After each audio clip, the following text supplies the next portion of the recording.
একটা ভয়ঙ্কর দুর্নীতির খবর ট্যাক্স সংক্রান্ত। সেখানে এনবিআর একজন কর্মকর্তা জান্নাতুল ফেরদৌস মিতু, তার সঙ্গে রফা হয় 1 কোটি টাকায়।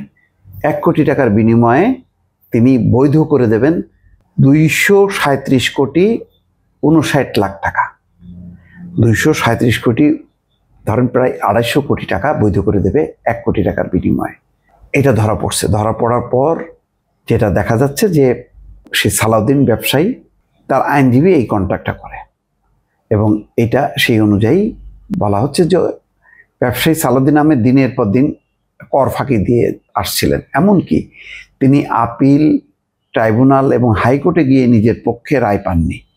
এরপর আয়কর আইনজীবী ওবায়দুল হক সরকার নতুন ফোন দিয়ে আটেন সার্কেল কর্মকর্তা ওই যে মিতু, তাকে কোটি টাকা ঘুষ চুক্তি করে বাড়তি সুবিধা হাতিয়ে নেওয়ার ব্যবস্থা করেন। ইতিমধ্যে সেই 1 কোটি টাকার 38 লাখ টাকা পরিশোধ করছে। বিনিময়ে সার্কেল থেকে পুরো ফাইল নিজের চেম্বারে নিয়ে 12টা কর বর্ষের পুরাতন রিটার্ন পরিবর্তন করেছেন। পুরনো রিটার্নও পর্যন্ত পরিবর্তন করছে। এনবিআর এর কেন্দ্রীয় গোয়েন্দা ইউনিটের তদন্তে এসব তথ্য বেরিয়ে আসে। ইতিমধ্যে ঘুষ গ্রহণের অভিযোগে 1 সেপ্টেম্বর মিতুকে সাময়িক বরখাস্ত করা হয়েছে। আর অন্যদিকে করদাতা সালাউদ্দিন আহমেদ এবং আয়কর আইনজীবী ওবায়দুল হক সরকারের ব্যাংক হিসাব জব্দ করা হয়েছে। এনবিআর চেয়ারম্যান আব্দুর রহমান খানের সই করা প্রজ্ঞাপন সূত্রে জানা গেছে যে সহকারী কর কমিশনার জান্নাতুল ফেরদৌস মিতু কর অঞ্চলে সার্কেল 93 করদাতা সালাউদ্দিন আহমেদের থেকে 38 লাখ টাকা ঘুষ নিয়েছেন, যার বিনিময়ে এই করদাতার মনোনীত প্রতিনিধিকে অর্থাৎ আয়কর আইনজীবীকে স্পর্শকাতর আয়কর নথির অধিকাংশই পূর্ববর্তী রেকর্ড সরবরাহ করেন।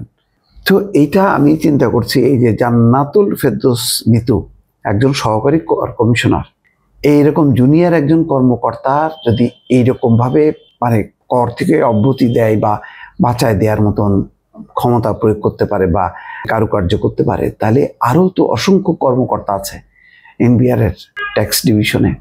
তো এই ঊর্ধ্বতন কর্মকর্তা, বড় বড় কর্মকর্তারা তারা কি করছে? তারা কি দুর্নীতির বাইরে? এই প্রশ্নটা কি আসে না? এইভাবেই চলছে।